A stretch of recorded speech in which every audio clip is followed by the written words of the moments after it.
True Peace, Ken's Tactical Ultra Short Pulse Laser for Army Platforms.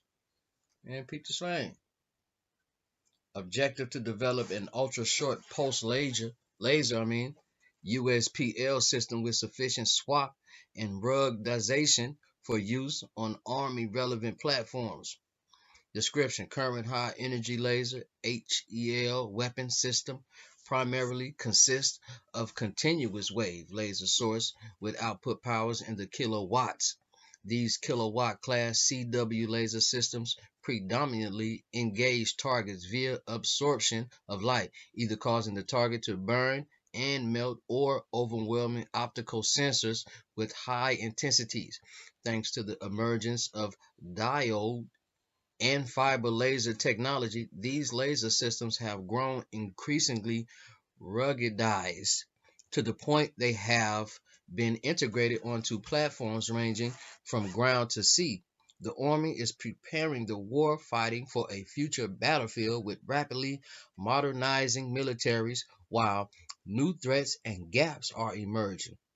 CW lasers provide solutions to many of these problems, but due to their fundamental different natures, lasers with pulse widths in the range of femtoseconds provide unique tactical capabilities due to their rapid discharge of enormous power. This call aims to develop an USPL that is ruggedized enough to begin testing in relevant Army environments.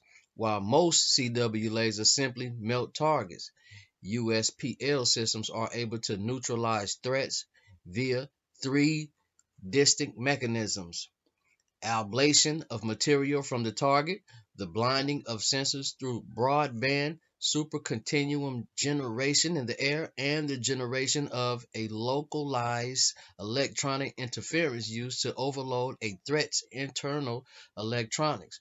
Even the propagation of light from a USPL system holds unique advantages. The sheer amount of intensity in a terawatt pulse laser is able to cause a non-linear effect in air, resulting in a self-focusing filament.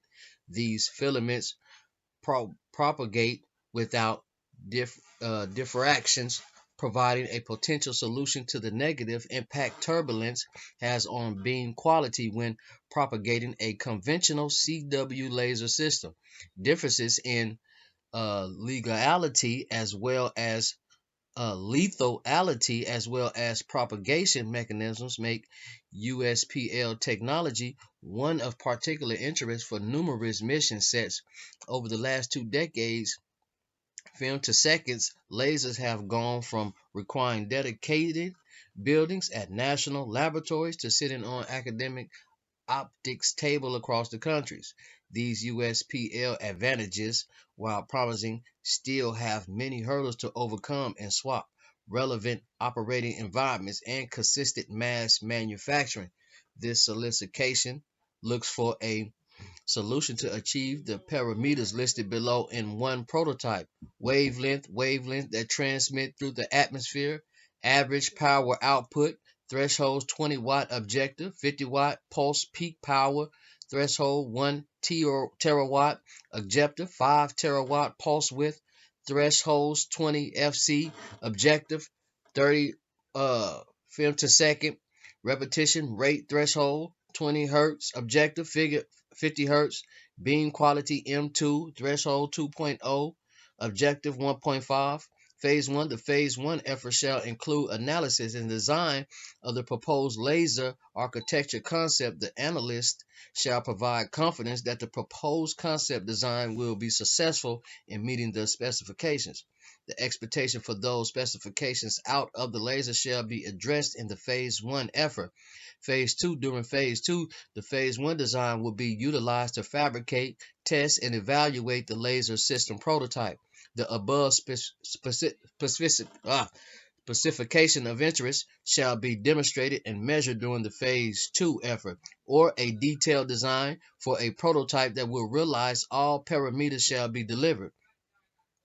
Phase 3. During Phase 3, the contractor will work with the government to complete USPL system that meets all requirements, integrate the technology into a laser system. This laser system will be tested in one of the Army's high energy laser demonstrator or test beds. Peep the slang reference. Okay. Tactical ultra short pulse laser for Army platforms.